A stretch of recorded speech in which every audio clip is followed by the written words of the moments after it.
We've taken our eye off the ball on so many things domestic. And you have to kind of recapture the institutions that young women and young men frequent. So universities, colleges, the arts, Hollywood, right? Influencers and people who are wasting time fighting one another. So Charlie Kirk was a friend of mine, and that's why they killed him. Well, I mean... They killed him because he was effective. Vice President JD Vance said today that the Trump White House needs to get back on the domestic front in an eyebrow-raising response to Tuesday's elections. With MAGA divisions exploding in recent weeks and signs the economy is beginning to wheeze. What next for the movement and for the man that movement put in the White House? What does MAGA do now? Still with me is the National Pulse's Raheem Kassam. Raheem, you got very passionate last night. You sent a long email to your supporters, to subscribers, your flock, however we describe them, your readers, really sort of letting rip in a way that I haven't seen anyone from the sort of MAGA influencer world, which you are a key part of, really kind of put a sort of sensible voice in that movement, really put the flare up and say, whoa. And then today, people have been following your lead, and the sort of discussion has returned to, hang on, are we going, is the White House getting this right? And then that tweet on X, the message on X from the Vice President, he knows what he's doing with that, right? Oh, gosh, I hope so. I mean, I've said it for a while now, right? We've taken our eye off the ball on so many things domestic. And look, credit where it's due. Gas prices are going down, but they take time for these things to go down, and people are starting to see prices lowering. But time lags are associated with almost everything economics, and the American public wants both the president, the vice president, and all of the cabinet members out there as often as possible talking about what they're doing on a domestic front. And actually what they've heard the commander-in-chief do for the most part of this administration so far is travel around the world bringing peace to other places. There's nothing wrong with peace in other places. We want peace in other places. Peace in other places affects the United States. Nobody is arguing against that. But my argument in that email, my argument for the foreseeable future is going to be the ratios are incorrect. The amount of time spent abroad is not commensurate with the amount of time spent at home. But doesn't the argument go that while he's flying around the world, he's signing trade accords, he's drumming up investment outward and inward for the United States. He is actually trying to merge foreign policy and business and the economy in a unique way that only really Donald Trump does. And actually, if you give him time to do this, it will trickle down back home. Yeah, but what you're talking about then is a messaging problem. So why, when he did that deal with the soybeans or whatever with the Chinese government, didn't he fly to the state that provides the most in the country and give a speech there and say, hey, listen, here's what I've been doing going abroad for you in locking up these deals? That would placate people a lot more than going back to the White House and working on the East Wing or whatever else, right? Like, there has to be, if you're going to do that, then you have to marry up those two things, and they have just not been doing it. Today I saw that one of the political advisors, one of the chiefs of staff in the White House, a chap I know personally, goes on Politico and he says, well, of course, Jack Ciattarelli in New Jersey wasn't really meeting the voters where they were. Well, why don't you pick up a phone and ask him why and set that campaign straight along the way? Why did we wait till after he had lost to make that point? Where's the RNC in all of this? Chris Lasovita is supposed to be running the RNC. He's running the campaign for the Albanian president right now, one of the most well-paid advisors in European history right now. Where's he? Where's the chief of staff? Where's Susie Wiles? Where are all these people who are supposed to be communicating MAGA principles and MAGA values across the country day after day? They are AWOL. Raheem, some powerful words. Right, let's speak to Brianna Lyman, the Elections Correspondent for the Federalist from New York, the front line of socialist tyranny in America. Good evening, Brianna. Thanks for joining us. We're just discussing here whether, right at a time when the Republicans should have everything going for them, they control the White House, they control the Senate, they control the House of Representatives, they've got a packed court, they're controlling the vibes. They seem to be just about willing to throw all this away into a bout of infighting and navel-gazing and giving the Dems, who really, don't deserve necessarily to be back on the pitch yet, an opening.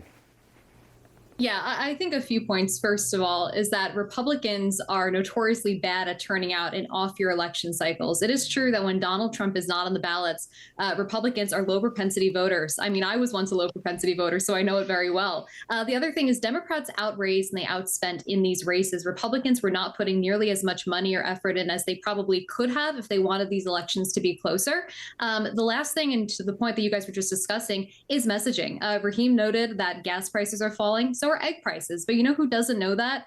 The average Democrat voter. CNN the other night, a guest said egg prices are up, and one of the guests had to correct her and explain that egg prices are actually down. So if Republicans aren't able to get a control of the narrative and of the corporations and the institutions that spread these narratives, they're going to run into these problems if Donald Trump is not on the ballot. One thing Mandami showed is being well organised and well funded, as you said, can make a huge amount of difference. And that point you made there is fascinating, that when Donald Trump isn't on the ticket, you see a 3, 4, even 5% drop just because they're turning out for Trump, they're not turning out for the Republicans. Isn't the problem that, actually, without Trump, the wider Republican movement, sort of leaving organisations like Turning Point aside, is still pretty stuck in the past, still pretty outdated, and still pretty poorly run?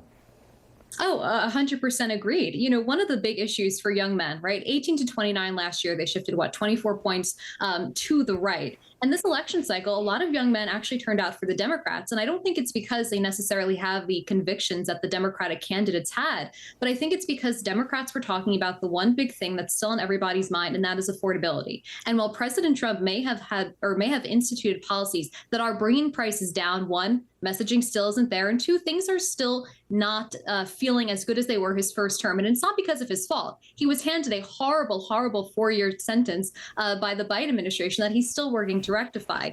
And to the larger issue here, young men like to focus on things that will help them be better. You know what an issue is that really appeals to young men? H-1B visas. We want to see action from the Trump White House on those issues, something that's very tangible for young voters. One thing is clear from the results across New York, from Virginia, in New Jersey, is the influence and impact of Generation Z, or Generation Z, as I'm sure my American friends will call it. It cannot be understated, whether it's young women turning towards the left or younger men turning towards the right, tilting right, as they did when Trump was on the ballot last year.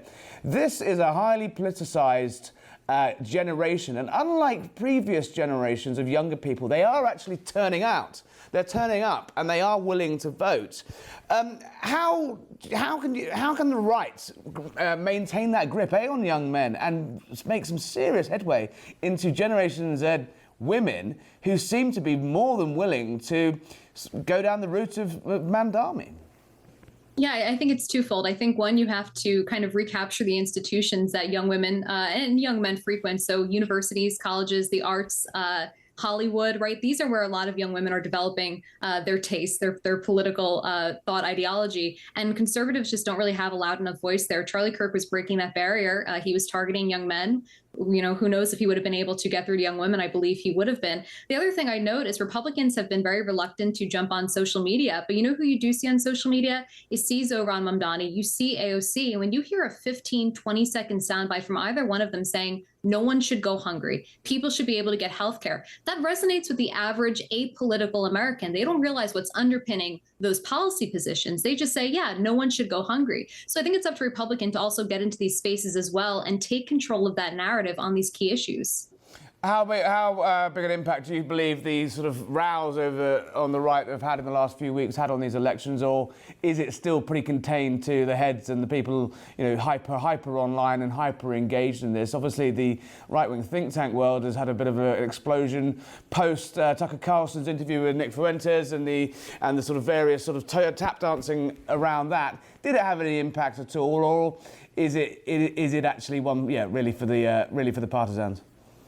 Well, I just wish all these people infighting would use all of that energy to fight for elections. I mean, look at it yesterday. Jay Jones, someone who fantasizes about murdering young children and Republicans, won. And why did he win? Because his party didn't infight over him. They actually doubled down and said, no, he's a good guy. He's totally fine. And I'm not saying we should condone someone who wants to murder people, but that's not where Republicans are at. So the fact that you have these influencers and people who are wasting time fighting one another instead of looking for ways to turn out low propensity Republican voters, to focus on issues that will bring Donald Trump's message of affordability to these voters, that's where our focus and energy should be.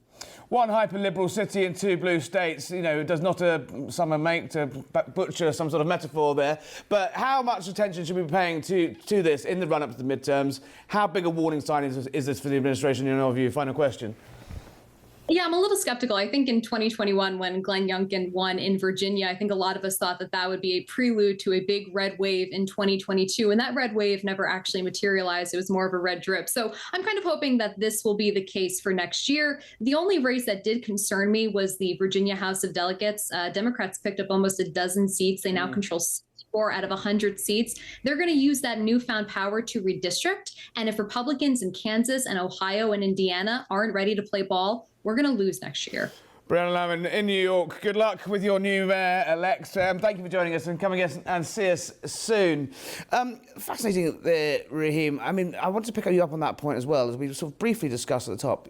If Republicans and MAGA influencers and sort of lodesters spent as much time as they did arguing with each other as they did arguing with the Democrats, we might have different results. Do you buy that? No, I do. There's, let's say, we need to be a lot less Candace Owens, who made a point yesterday as people were voting to say, I'm not going to vote until I get answers to all the, whatever conspiracies the latest, the Egyptian government killed Charlie Kirk or whatever it is. Yeah. And less Candace Owens and more Scott Pressler, who actually go... For our less engaged viewers, to talk us through Scott Pressler. Right, yeah, just about to. Sorry. Please. Scott Pressler is a man who concerns himself with getting out the vote. He goes and registers voters. He turns up everywhere, to the opening of an envelope, to register voters, town halls, register voters, rallies, register voters, high streets, register voters, malls, register voters. Good old-fashioned boot leather politics. Absolutely. And if we had 5 more Scott Presslers, I don't know if the Democratic Party could win a single election around the country, because he's been so... if you look at the data over the past sort of 5 to 6 years of just how many new voters Republicans have who have said, count me in as one of you guys. The problem is these last elections in these states, we haven't had an effective get out the vote mechanism, and our expectation management has been all wrong. Someone said today, I can't remember who it was, that Charlie Kirk wasn't powerful because he had a podcast. Charlie Kirk was powerful because he organised. Yes. And turning point, obviously... Charlie Kirk had a podcast because he organised. Exactly. This is what people forget. Actually, the influence of Turning Point USA is that mass voter get out the drive for him. The reason that Charlie was there in the White House during the transition, because they kind of owed him one, right, in bringing some of those southern swing states into Trump's hands. So Charlie Kirk was a friend of mine, and that's why they killed him. Well, I mean... They killed him because he was effective. I mean, he clearly was. He did a lot, How do you get that message across? Is it too late for the midterms even? But not necessarily for the next election. How do you emulate that across the country without huge amounts of money, and while you're still arguing over whether Nick Fuentes is a Nazi or not? Harry, if it was too late for the midterms, I wouldn't be sitting here. I wouldn't bother. If it was too late for the midterms, I wouldn't have written 750 very aggressive words last night and sent them to the members. And for people who want to read it, it's up at thenationalpulse.com now. They can look at it. It's on the left-hand sidebar. It's worth a read. It is a fiery piece of writing, which I think was being well shared. But I think there is time. I think there is time. Again, to come back to my earlier point, when you put in economic policies, there are time lags associated with it. But when I say there is time, they really need to get stuff done now latest, I'm talking about February, early March, to jumpstart this economy over here. And if their argument is the economy's already been jumpstarted, then you need to do more to message that, because that's not what's coming across. It's not coming across in poll data, it's not coming across in anecdotal data, it's not coming across in the vibes. Interestingly, I thought that the president summoned the Senate or the Republican senators to breakfast at the White House this morning for a bit of a rollicking, actually. For the first time on camera, he didn't call it the Dems shutdown. He just called it the shutdown. And I think he is now thinking this is hurting me. There was a CNN poll last week which had 63% disapproval rating for Trump, which was the lowest it's been in this election. Have they woken up to this? Do you think we'll see some break? Is the result of what happened yesterday going to see the shutdown ended? And are they listening? Well, look, I think the shutdown definitely affected a lot of Virginia voters. You know, Virginia, Northern Virginia. A lot of people employed by the state in Virginia. Right. I mean, I think it's one of the highest concentrations of state workers in the country, barring, Delaware and DC itself. So it hurt there. But I don't think you can make the argument that the shutdown is the reason that the Democrats... Not the only reason, but will we see an end to the shutdown because of this, do you think? I think he will hasten it. It does certainly seem like that. Right, Raheem, don't go anywhere. We've got plenty more to talk about after the break.